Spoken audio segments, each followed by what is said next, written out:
I really don't know what I would do if I didn't have some work that I had to get to. Hello, hello, hello. This is Shirley Crawford, the owner of Second Chance Consulting and the executive director of the Women's Business Center, RBA, coming to you with another episode of WorkHardAholics. For those of you joining us for the first time, welcome, bienvenido. We are glad to have you. But you're probably wondering, what exactly is a workaholic? Well, since it's not in the dictionary yet, let me be the first to tell you because I came up with that word. A workaholic is someone who is always doing something. We don't rest on our laurels. We don't just kick back and watch the world go by. We make things happen. We see a problem, we're searching for the solution. That's who we are. So, and for those of you who are coming back and joining us again, we say welcome back. Glad to have you again. Welcome back to your tribe. You're home again. Here you don't have to justify the fact that it's Sunday afternoon, and although like me, you went to church, you came to the office afterwards. You don't have to explain. We understand. It helps the week go better. It's just that simple. All right, well, let's get this party started. We're going to start the way that I normally like to, with one of my favorite things, words. And so, especially as we're reflecting at this point, today for me is the last Sunday of the decade. Da, da, da. And so I've really been, like, yesterday we did a vision board party, a vision board and goal setting party, and mine are a lot different than what you're used to, so don't wrap it all into what you think. Anyway, the point is, I've been really focused on the fact that so many of you have these ideas and possibilities and exciting futures in front of you, but we're holding back. I don't understand allowing oneself to be led by fear. I understand what fear is and that it's actually necessary for your own, safety. It's a great safety mechanism, but it shouldn't keep you from where you need to go. And so it should be a reminder, hey, be careful, but get on out there. So that led me to the word for the day, word for the week. Stop correcting me, people, I know. Word for the week, gumption. Someone told me once I'm just an old lady, and maybe I am, because I know that's a really old word, but it's still got it, right? And so in this day and age, it just doesn't pay to be fearful. The reward goes to the bold. You have to step out and be willing to be different. You have to be able to say, like, I dyed my hair green, and the next week I had a meeting in Senator Warner's office. Which even I thought maybe that wasn't like the brightest idea because I had never been in his office before. But hey, it worked out just fine. Promise you. So that gumption, it's that boldness, it's that willing to step forth and be seen and not always have to fade into the background. Like, I am an introvert. I like the background, but what I have to offer is much bigger than the background. And so, gotta let our lights shine. Gotta have gumption. All right, that's my word for this week. Enjoy it. Use it in a sentence. And so, if you're really being brave, that's going to lead some of you into entrepreneurship. And even if that's just a side hustle, I'm not distinguishing that. But if you're really being brave, it's going to lead some of you to write books and to create products.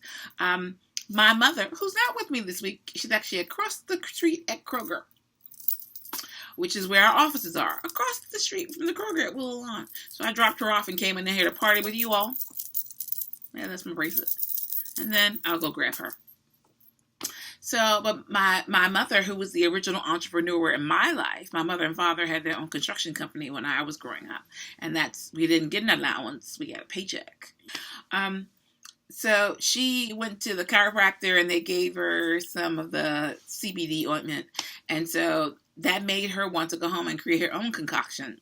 So that's exactly what she did. She went home and started mixing stuff. And she was like, well, some brand, the reason that it tingles because it's got chili peppers in it. I had no idea. That's the kind I buy. So I was like, oh. It's like, this one has menthol and this one has this. And so she has been like combining items safely to create her own like topical analgesic. I just think it's a good word. Topical painkiller. And so we'll see what happens. Maybe I'll come back to you and I'll start marketing her line. We'll see. She's very creative. She comes all the time. But if you have the gumption to do that, then oftentimes you're looking for ways to test to see if your product or idea are viable or desirable. Here's your time tool technique. You're going to try the ATAR method, ATAR. Awareness, trial, availability, request. All right. So that starts with who's currently aware of the product or the proposed product or the need, really. Who's interested in trying the product? Who has potential access to the product? Is it available? Does it already exist? It's always a good question. But is it something that can be accessible to those who might desire to use it? And then who'd be willing to pay for it? This is something I always talk about, the difference between a business and a hobby, because you can make great barbecue sauce, but if no one's willing to pay the $8 that are necessary to make it at the quality that you make it, it's a hobby. Like I make this peach lemonade, sometimes peach tea. And every blue moon, I contemplate selling it. Every blue moon. I don't really want to make the effort I don't even want to get into that industry. But it's really good. It's my recipe. And when people start offering me money, I think about it. I'm like, if I could add that up, it covers my expenses. But anyway, that's how you distinguish between, oh, that's a nice hobby that you do at Christmas, and this is a viable business option. All right. But frankly, even though it is a business option, I don't want to. For those of you who were given my peach tea, the peach lemonade for this Christmas, hope you enjoyed. See you again next year. All right. But that also made me think about, like, once again, I'm on this theme, like gumption, like you can do it. Here's the methodology to test it to see that that really works with the ATAR method. And then I went looking for a book. I didn't have a book in my immediate library that isn't in a box. I have a bunch of books in boxes. So I found one online. It's called No Guts, No Glory. See how the theme? Catch the theme? There's a theme to today's episode. Okay, it's by David Lyman, and really it's all about franchising, which is something that I actually think is quite fascinating as far as options go. Some of you aren't really entrepreneurs. I accept it. Franchising is a really good option for you because that means you can spend, $10,000 to $20,000, some more, some a lot less. You can read that book and really as a PDF online. You don't have to even stress yourself.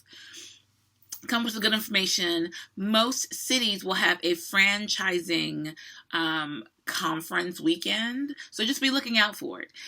I think it's a really good, viable option, especially for those of you who aren't really entrepreneurs. You're not that kind of a risk taker, so just an option for you.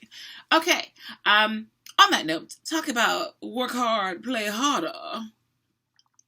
I took my own advice, so I still need rest. I'm still really tired, but I love to work during the holidays, so this time around I abbreviated, so I kind of cheated. So I came into the office all week, and then Thursday I sat here and said, why am I doing this?